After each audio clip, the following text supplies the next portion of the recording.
Here we presents the top 5 best artificial grass.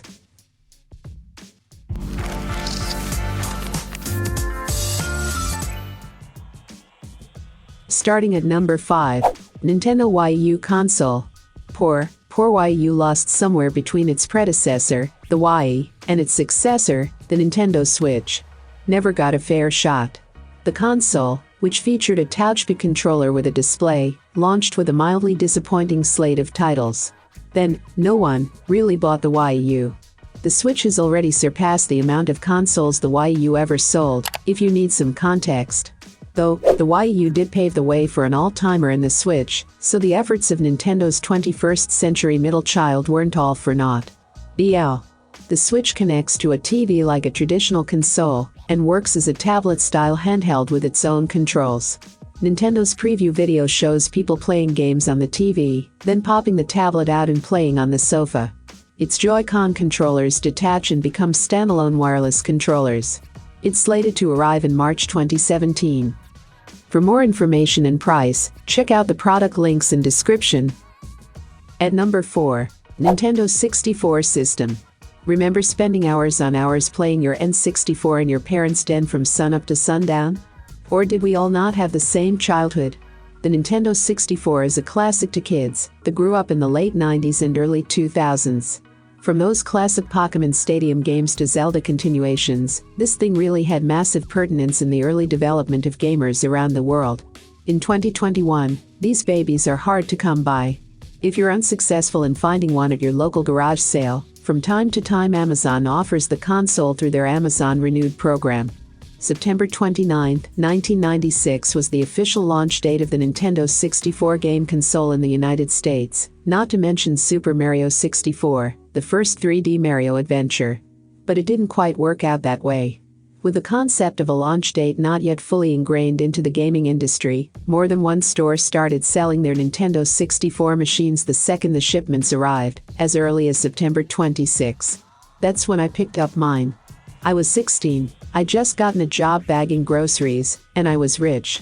Halfway of my listed number 3, Neogeo Arcade Stick Pro. Few things are more underrated in the gaming world than the Neogeo. SNK's arcade platform was home to some of the greatest fighting games ever made, including King of Fighters 98, as well as a litany of beat-em-ups, shoot-em-ups and run-and-gun games. The Neogeo Arcade Stick Pro collects most of these games into a retro console that is housed inside an arcade joystick that connects to your TV, so that you can relive the golden era of 90s arcade games right in your living room. Even better, you can connect a second Gamepad, so that you and a friend can battle one-on-one. After the initial flurry of interest in micro-consoles, triggered largely due to the release of the excellent NES and SNES Classic Editions, we've seen some pretty left-field entries into this niche sector of the hardware market. On the face of it, it's a massive arcade stick with a micro-switched stick, 8 face buttons and a host of inputs and switches. 20 games come preloaded, and it connects to your TV via HDMI, while power is supplied by USB-C port. However, there's a lot more to it than meets the eye, which we'll come to shortly. To begin with, let's take a look at the build quality of this thing, and how it controls, two topics which will be of great concern to those who have already invested in the Neo Geo Mini, and perhaps felt a little robbed. For more information and price, check out the product links in description.